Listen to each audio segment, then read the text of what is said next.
ሰበር ዜና የአማራ ፋኖ ብሔራዊ ኃይል ከፍተኛ አመራር የሆነው ዘመነ ካሴ በመከላከያ ሰራዊቱ በተፈጸመበት ጥቃት መመታቱን የተመለከተ ዘገባ እየተሰራጨ ይገኛል። በጉዳዩ ላይ ከስፍራው የደረሰንን እጅግ ልዩ መረጃ ይዘንላችሁ መተናል። በቆይታችን ይቀርባል። ኢትዮጵያ ውሃዬን ገድባ አስቀረችብኝ፣ የውሃ ደህንነታችን አደጋ ላይ ወድቋል ስትል የከረመችው ግብጽ ከፍተኛ የሆነ የጎርፍ መጥለቅለቅ አደጋ ተጋርጦባታል። እጅግ አነጋጋሪ የሆነ መረጃ ደርሶናል፣ እናቀርብላችኋለን።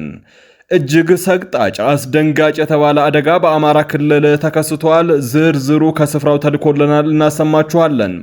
ህወሓት ወደ ጎንደር ገብቷል። ልዩ መረጃ ከጎንደር ተሰምቷል። ይህ ጥበብ ሚዲያ ነው። ጥበብ ሚዲያ በጋዜጠኞች የተመሰረተ ሚዛናዊና ተአማኒ መረጃዎችን በየዕለቱ የሚያደርሳችሁ ገለልተኛ የሚዲያ ተቋም ነው።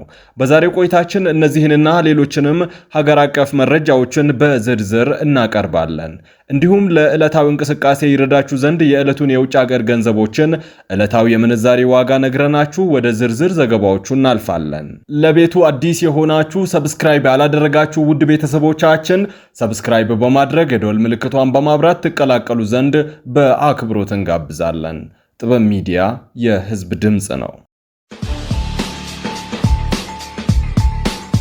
ዛሬ የኢትዮጵያ ንግድ ባንክ አንዱን የአሜሪካን ዶላር 140 ብር ከ1 ሳንቲም ገዝቶ 142 ብር ከ9 ሳንቲም ይሸጣል።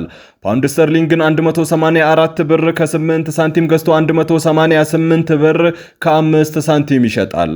የሳውዲ ሪያልን 37 ብር ከ3 ሳንቲም ገዝቶ 38 ብር ከ1 ሳንቲም ይሸጣል። የተባበሩት አረብ ኤምሬት ድርሃምን 38 ብር ከ1 ሳንቲም ገዝቶ 38 ብር ከ9 ሳንቲም ይሸጣል። የቻይና ዩዋንን 19 ብር ከ3 ሳንቲም ገዝቶ 19 ብር ከ7 ሳንቲም ይሸጣል። የኩዌት ዲናርን 449 ብር ከ9 ሳንቲም ገዝቶ 458 ብር ከ9 ሳንቲም ይሸጣል። የስዊስ ፍራንክን 172 ብር ከ3 ሳንቲም ገዝቶ 175 ብር ከ8 ሳንቲም ይሸጣል። የአውሮፓ ዩሮን 164 ብር ከ1 ሳንቲም ገዝቶ 167 ብር ከ4 ሳንቲም ይሸጣል። በወላይታ ዞን ሀገረ ስብከት የሙሬ መድኃኔዓለም ቤተ ክርስቲያን የእሳት አደጋ ቃጠሎ ደረሰባት። በወላይታ ሀገረ ስብከት በኦፋ ወረዳ የጥንታዊና ታሪካዊ የሆነችዋ የ74 ዓመት ዕድሜ ያላት የሙሬ መድኃኔዓለም ቤተ ክርስቲያን ድንገተኛ የእሳት አደጋ ደርሶባት ከፊል ቤተ ክርስቲያኗ አካሏና እንዲሁም ነዋየ ቅዱሳት መቃጠላቸው ተሰምቷል። በቃጠሎው ምክንያትም ታቦተ ሕጉ በቤተልሔም እንዲያርፍ የተደረገ ሲሆን እሳቱ በምን ምክንያት እንደተፈጠረ የተገለጸ ነገር የለም። የግብጽ ሚኒስትሮች ምክር ቤት ሰሞኑን የአባይ ወንዝ ውሃ መጨመሩን አስመልክቶ ውይይት አደረጉ። ይህም እጅግ አነጋጋሪ ሆኗል። አህራም የተሰኘ የግብጽ መንግስታዊ የዜና አውታር እንደገለጸው በትላንትናው ዕለት በተከናወነው በሳምንታዊ የሚኒስትሮች ምክር ቤት ስብሰባ ላይ የአባይ ወንዝ ጉዳይ በአጀንዳነት ቀርቧል። የሀገሪቱ የውሃ ሀብትና የመስኖ ሚኒስቴር ሃኒ ሳዊሊም ለምክር ቤቱ በሰጡት ማብራሪያ ሰሞኑን የአባይ ወንዝ ውሃ በከፍተኛ ሁኔታ መጨመሩን ገልጸው ይህም በግብጽ ውስጥ በአባይ ወንዝ ዳርቻ ለሚገኙ ነዋሪዎች ስጋት መሆኑን አስረድተዋል።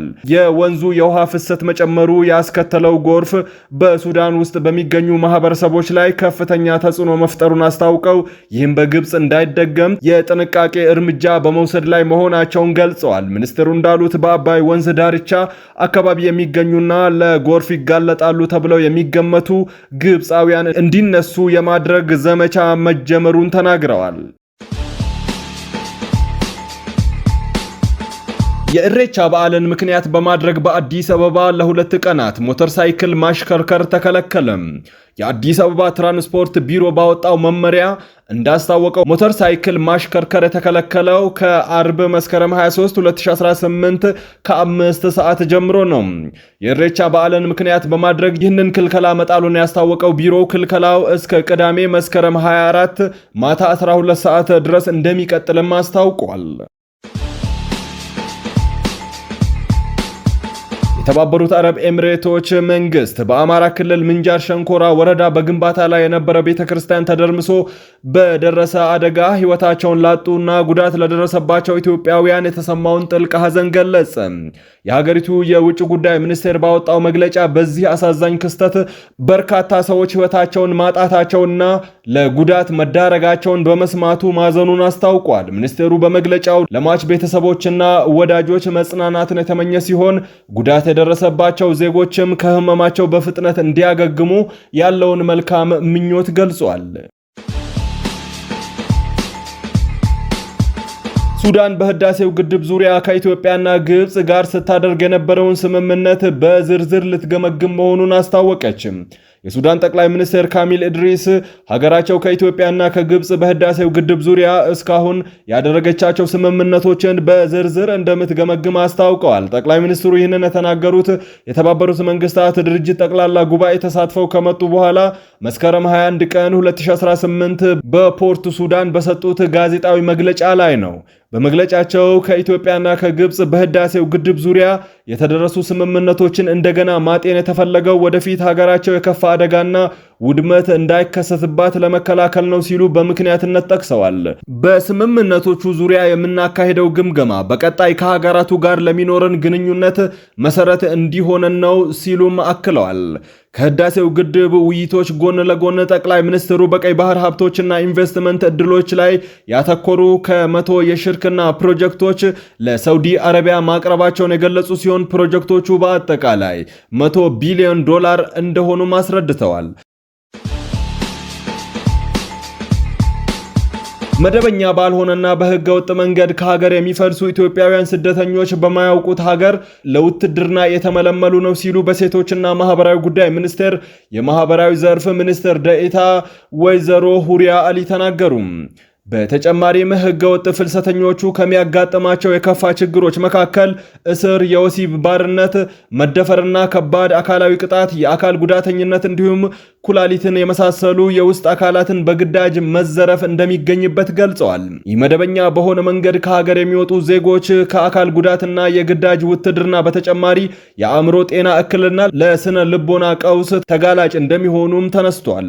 ሚኒስትር ዴኤታዋ አያይዘውም የሰው ልጅ ኢኮኖሚያዊና ማህበራዊ ፍላጎቶችን ለማጣጣም ከቦታ ቦታ መንቀሳቀስ ግድ ቢሆንም እንቅስቃሴው ህጋዊ መስመርን ካልተከተለ ከጥቅሙ ጉዳቱ እንደሚያመዝን አብራርተዋል። መንግስት መደበኛ ያልሆኑ የሰዎች ዝውውሮችን ለመቆጣጠር በተቀናጀ መልኩ እየሰራ መሆኑን የገለጹት ሚኒስትር ዴኤታዋ የተሻለ ኑሮ ፍለጋ ወደ ተለያዩ ሀገራት የሚሄዱ ዜጎች ከተደራጁ ህገወጦች ራሳቸውን እንዲጠብቁ አሳስበዋል። ህገወጥ ደላሎች ከህብረተሰቡ የተሸሸጉ እንዳልሆኑ ጠቁመው ዜጎች ህገወጦችን በማጋለጥ መንግስት ተገቢውን እርምጃ እንዲወስድ የበኩላቸውን ድርሻ እንዲወጡ ጠይቀዋል። በተጨማሪም መንግስት ለችግር ተጋላጮችን ወደ ሀገር ቤት እንዲመለሱ ከስደት ተመላሾችን መልሶ ለማቋቋም የሚያግዝ ስራ እየሰራ ነው ብለዋል። ከአውሮፓ ህብረት በተገኘ የገንዘብ ድጋፍ የሴቶችና ማህበራዊ ጉዳዮች ሚኒስቴር ከጤና ሚኒስቴርና ከዓለም አቀፉ የፍልሰተኞች ድርጅት IOM ጋር በመተባበር ይፋ ባደረገው መመሪያ መሰረት በተለይም የአእምሮ ጤናና የስነ ልቦና ድጋፍ የሚያስፈልጋቸው ከስደት ተመላሾችን እርዳታ እየሰጠ እንደሆነ ተናግረዋል። መመሪያው ለተጎጂዎችና ተጋላጭ ፍልሰተኞች የሚሰጡ የአእምሮ ጤና፣ የስነ ልቦናና ማህበራዊ ድጋፍ አገልግሎቶች እንዲሁም ተጎጂዎችን መልሶ በማቋቋም ሂደት የሚከናወኑ ተግባራት ይበልጥ ውጤታማ እንዲሆኑ ጉልህ ሚና እንደሚጫወት ሚኒስትር ዴኤታዋ ገልጸዋል። በኤፍራታና ግድም ወረዳ በደረሰ የመኪና አደጋ በ31 ሰዎች ላይ ጉዳት ደረሰ። መነሻውን ግሸን ደብረ ከርቤ ያደረገ ተሽከርካሪ በደረሰበት ከባድ አደጋ በ30 ሰዎች ላይ ከባድና ቀላል ጉዳት መድረሱን የኤፍራታና ግድም ወረዳ ፖሊስ ጽሕፈት ቤት ገልጿል። አደጋው የደረሰው በአማራ ክልል ሰሜን ሸዋ ዞን ኤፍራታና ግድም ወረዳ ሆራ ቀበሌ ኩኩቢ መንደር አካባቢ እንደሆነ ነው የተገለጸው። የሰሌዳ ቁጥሩ ኦሮ 96211 የሆነ ተሽከርካሪ ሲሆን ከመንገድ ወጥቶ በመገልበጡ ምክንያት ነው አደጋ ያደረሰው። የወረዳው ፖሊስ ጽሕፈት ቤት ኃላፊ ኮማንደር መሐመድ መኮንን እንደተናገሩት አደጋው ሊደርስ የቻለው ተሽከርካሪው በከፍተኛ ፍጥነት ሲጓዝ በመገልበጡ ነው።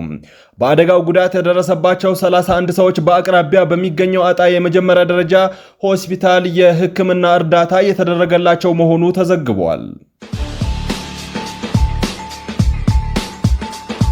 ከኢትዮ ቴሌኮም በቴሌብር መተግበሪያ ብድር ወስደው ያልመለሱ ደንበኞችን በሕግ መጠየቅ ሂደት ከደንበኞቹ ቁጥር አኳያ ውስብስብ እንደሚሆን የሕግ ባለሙያዎች ገለጹ።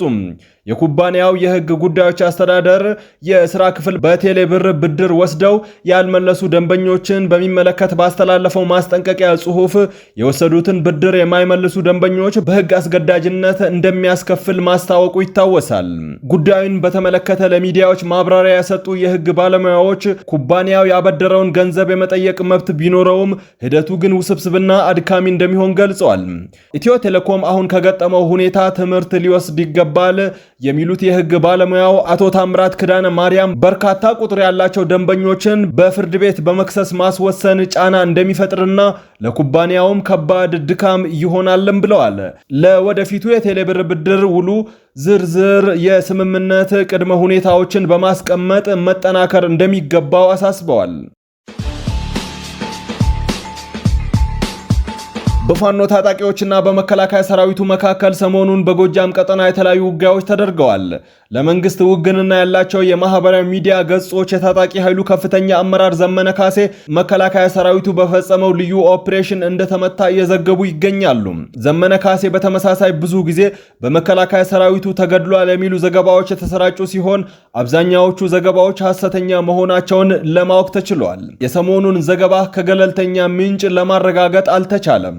ሰሞኑን በክልሉ ያለው ውጥረት በጣም ያየለ ሲሆን በሰሜን ወሎ ዞን ብዙዎች የሞቱበት አደገኛ ጦርነት ተደርጓል። ራሱን የትግራይ ሰላም ኃይል ብሎ የሚጠራው ታጣቂ ኃይል በወልቃይትና ጠገዴ አካባቢ መንቀሳቀሱ ስጋት የፈጠረበት የህወሓት ኃይል ወደ አካባቢው መንቀሳቀሱ እየተቀጣጠለ ባለው ሰደድ እሳት ቤንዚን ማርከፍከፍ ነው ተብሏል። በዚህ ሰሞን በአማራ ክልል ባለው ከፍተኛ የሆነ የጦርነት እንቅስቃሴ የህወሓት እጅ እንዳለበት በአማራ ፋኖ ብሔራዊ ኃይል ከፍተኛ አመራር የሆነው ማስረሻ ሰጤ ተናግሯል። ክቡራትና ክቡራን የጥበብ ሚዲያ ቤተሰቦች ለሰዓቱ የመራረጥናቸው ዘገባዎቻችን በዚህ አብቅተዋል። ከኛ ጋር በመሆን መረጃን ከጥበብ ስለምትከታተሉ ከልብ እናመሰግናለን። ጥበብ ሚዲያ በጋዜጠኞች የተመሰረተ ሚዛናዊና ተአማኒ መረጃዎችን በየዕለቱ የሚያደርሳችሁ ገለልተኛ የሚዲያ ተቋም ነው። ሰብስክራይብ ያላደረጋችሁ ውድ ቤተሰቦቻችን ሰብስክራይብ በማድረግ የደወል ምልክቷን በማብራት የቤቱ አባል ትሆኑ ዘንድ በታላቅ ትህትና እንጠይቃለን። ለነበረን ቆይታ ከልብ እናመሰግናለን። ጥበብ ሚዲያ የህዝብ ድምጽ ነው።